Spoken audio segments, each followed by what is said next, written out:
Can an entire nation survive 1,500 years without possessing a single centimeter of land, without an army to defend it, and without borders to delimit it?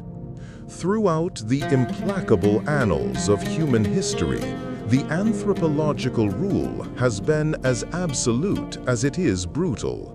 When an empire collapses, when a capital is razed to the ground and its population is dispersed by the winds of exile, that culture is irretrievably assimilated and ends up disappearing into the shadows of time. Thus, it happened with the invincible Assyrians, with the majestic Babylonians, and with the powerful Romans, whose civilizations today are little more than stone ruins for the amazement of tourists. However, a small group of exiles managed to defy and overcome this universal law of extinction. When the Roman legions reduced Jerusalem to ashes, this people did not disappear. Instead, they executed the most brilliant socio-political survival maneuver of antiquity. They transformed an immense and complex book into their only impregnable territory. Today, we unearth the secrets of the country of paper. Welcome to the mystery of the structure of the Talmud, the invisible and portable government that allowed a nation to rule its own destiny across 3 continents and 6 different civilizations, defying death itself.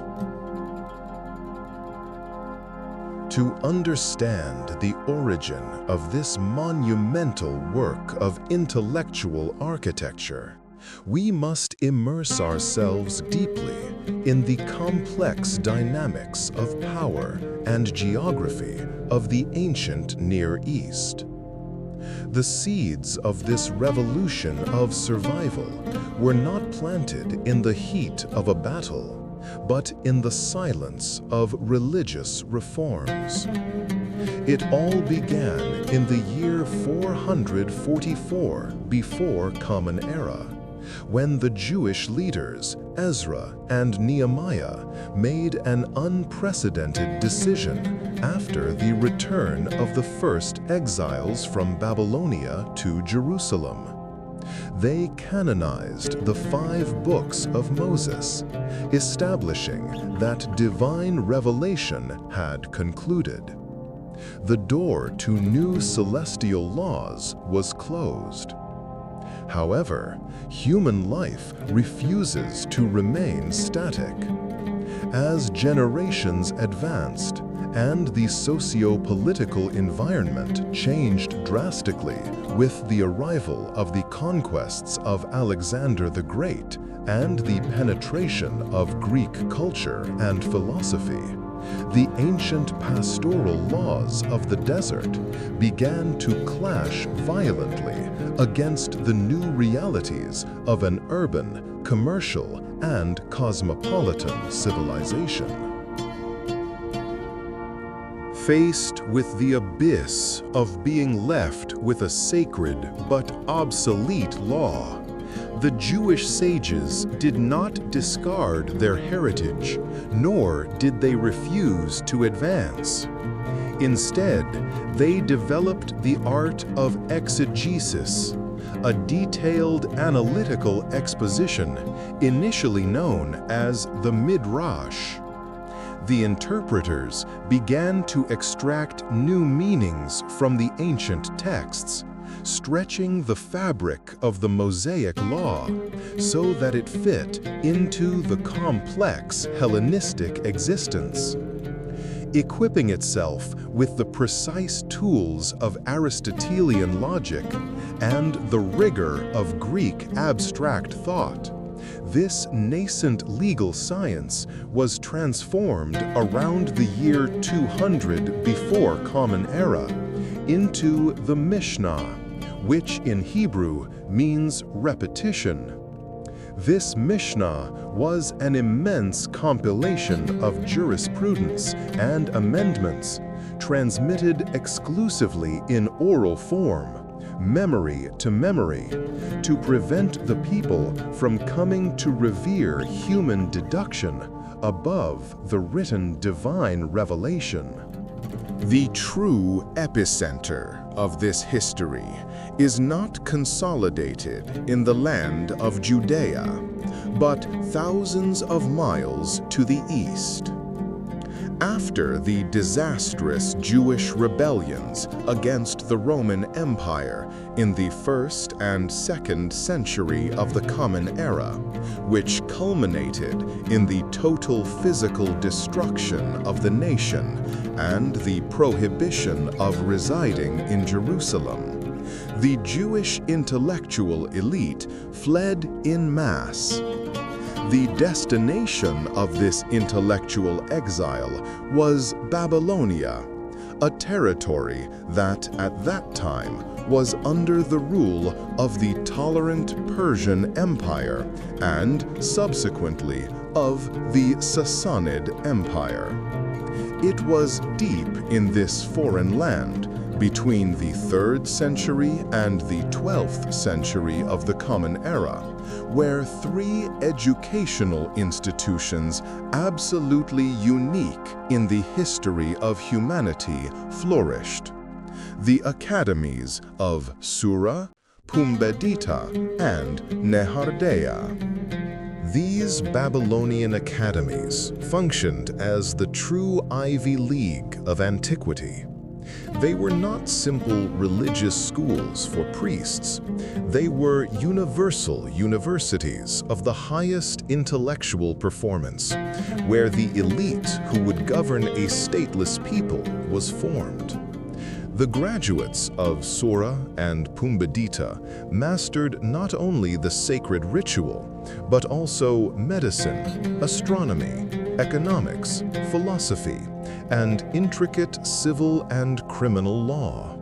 It was these exiled academics who, assuming the charismatic leadership that once belonged to the kings and high priests in Jerusalem, set themselves to the titanic task of forging a conceptual homeland.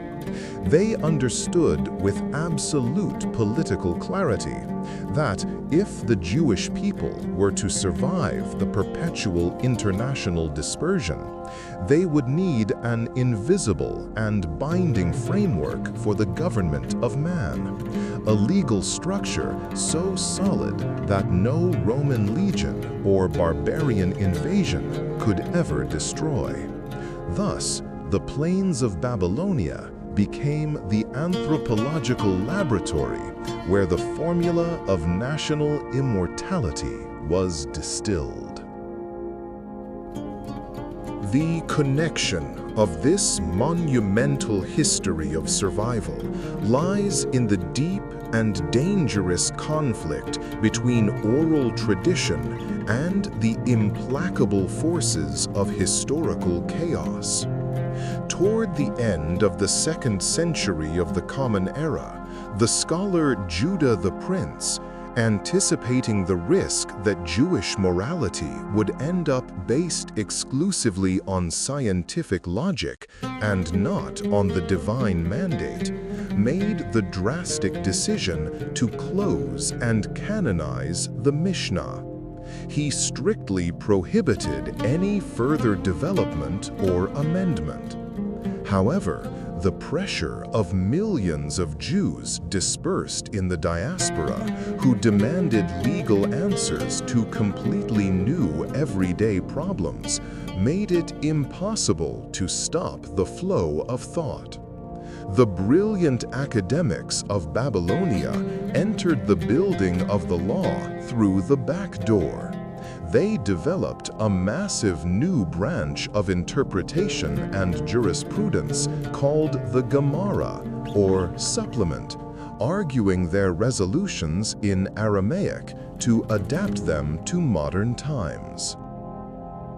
For more than 300 years, the Mishnah and the immense Gemara continued to grow exponentially, being transmitted from generation to generation in the minds of the Babylonian scholars, without a single word being captured on official parchment. But then, geopolitical terror threatened to erase this human library from the face of the earth. In the 6th century of the Common Era, the climate of tolerance in the Sassanid Empire collapsed abruptly. A fierce Zoroastrian religious sect known as the Magi took power and unleashed a relentless holy war, persecuting both Christians and Jews. At the same time, the great barbarian invasions tore the known world apart, unleashing an era of extreme violence where empires crumbled and death walked freely through the streets of Europe and Asia. The leaders of the Babylonian academies faced a terrifying existential dilemma. Every time a barbarian or Sassanid sword cut off the head of a rabbi, millions of words of oral jurisprudence and collective wisdom bled to death in the dust. Seeing that the very memory of the nation was on the verge of total extinction, the scholars made a decision that violated their own ancestral edicts. They were forced to write down the oral law. This colossal task of compilation was entrusted to a group of scholars known as the Saboraim.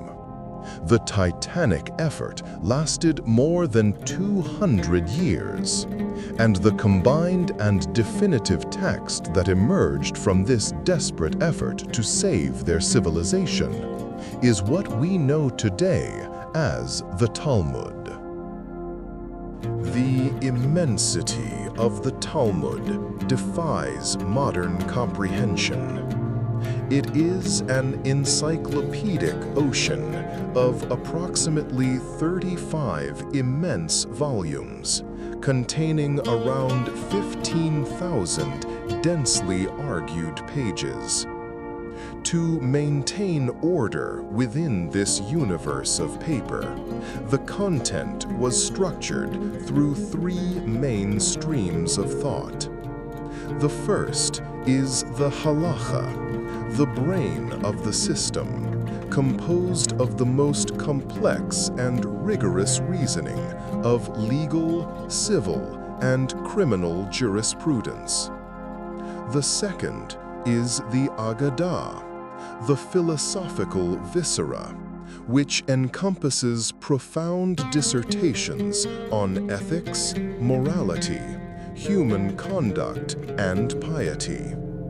The third is the midrash, the narrative heart, composed of biblical stories, fables, and homiletic wisdom. But a massive legal code is worthless if it has no jurisdiction.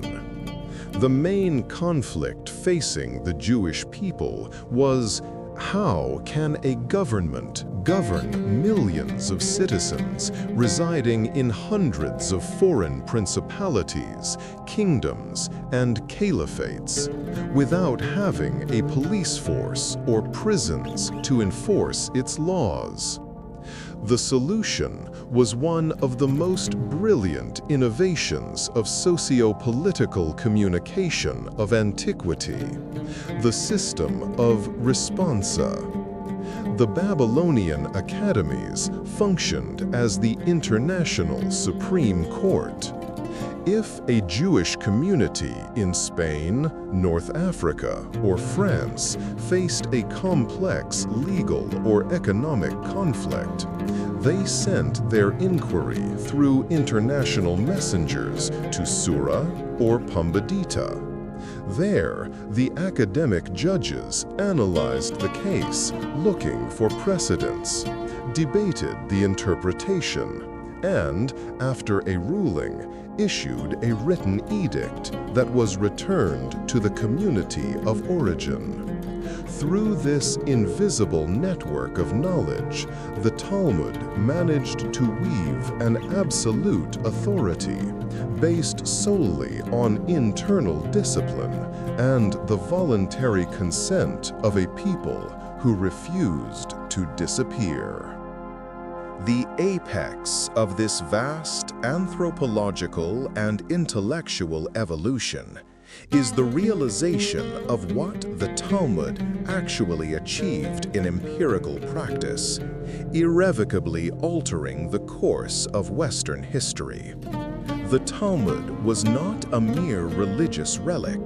It became a living constitution that allowed the Jews to establish autonomous republics, true states within states, wherever they were tolerated by the host governments. With this impeccable legal framework, any settlement that had 10 adult males established a religious community, and any settlement with 120 men formed a complete social system with its own independent judicial system. This country of paper implemented laws of internal tax collection strictly intended to sustain community independence. Centuries before the kingdoms of Europe and modern nations even considered the idea, Talmudic jurisprudence instituted compulsory and free universal education for all orphaned or poor children, as well as a system of social assistance and charity that unconditionally protected the dignity of each individual. But the long-term consequences of the Talmud extended far beyond mere ethnic survival. They laid the very foundations of international capitalism and the modern free market. Finding themselves dispersed across 3 continents and crossing the enemy lines of the Christian and Islamic worlds, the Jews used the 4th section of the Talmud as a standardized international mercantile code. This code regulated with mathematical precision damages, commercial liabilities, contracts, real estate, and the absolute inviolability of oaths. Thanks to the trust generated by this unified legal network, Jewish merchants were able to invent and use letters of credit, promissory notes, and complex financial transactions across hostile borders, providing the indispensable liquidity that medieval and Renaissance princes desperately needed to finance the expansion of their nascent empires. With the passing of the centuries, as the Islamic Empire began to fracture in the 12th century of the Common Era, and the destructive fire of the Christian Crusades ravaged the peace of the Near East, the center of gravity of the Jewish world was forced to shift toward Western and Eastern Europe. Communication with the original great academies was cut off. The vast ocean of the Talmud needed to be distilled into urgent manuals for a retreating world. Thus emerged the great codifiers, the scholar Al-Fasi in North Africa in the 11th century, who extracted the essence of the law, the brilliant rationalist philosopher Maimonides in the 12th century, who wrote the Mishnah Torah in pure Hebrew to systematize 14 volumes of logical precepts. And finally, in the 16th century of the Common Era, the exiled Spanish rabbi Joseph Caro, who published the Shulchan Aruch, or the Prepared Table.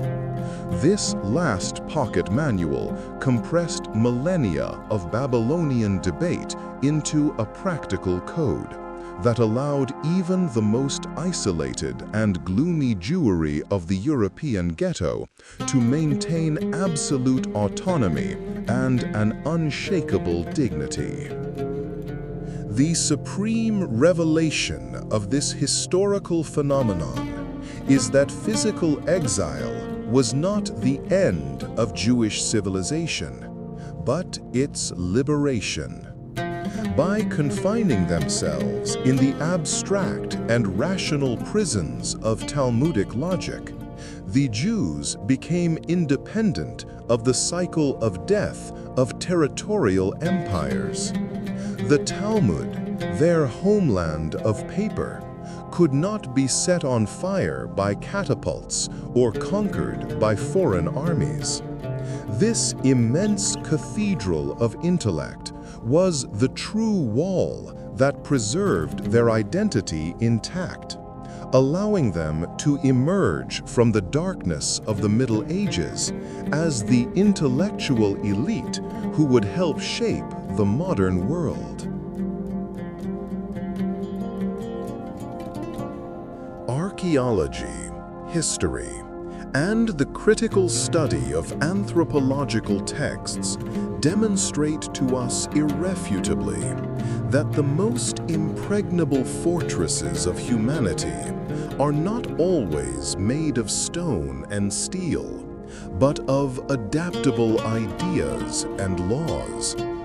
The Talmud proves to us how a nation managed to dodge the graveyard of civilizations by transmuting its geographical identity into an indestructible homeland of paper, providing the world simultaneously with the foundations of international trade and universal education.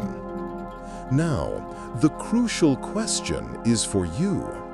In our current hyper-connected and digital era, do you believe that modern nations could survive a territorial catastrophe through purely intellectual and virtual structures?